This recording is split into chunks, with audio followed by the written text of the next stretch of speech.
God has revealed himself to everybody. His truth is out there. If we are looking for it, if we see it, but we missed it.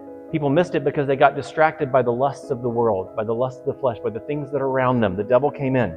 And in verse 25 it says, because they exchanged the truth of God for a lie. So God's truth was out there, but instead of grasping it and understanding it and taking it into our hearts, we allowed it to be exchanged for a lie. And then it says, for this reason, God gave them up to dishonorable passions, because they chose to exchange the truth of God for a lie. We start out by saying, oh, God is so angry. He's here to punish us because we're so bad. And he's like, no. I'm sending my truth out to you and you've missed it.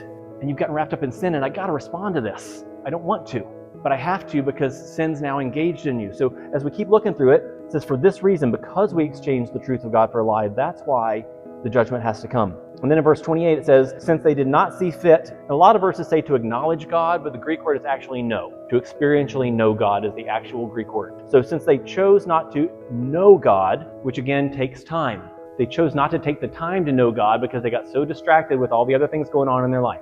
They did not know God, that's why he gave them over to the sins of the flesh. And then verse 32, though they know God's righteous decrees that those who practice these things deserve to die, not only do they do them, but they give approval. So what he's saying here is there's a loss of truth. When we don't have the truth, that leads us into sin. And when we get led into sin, that's when judgment naturally has to follow.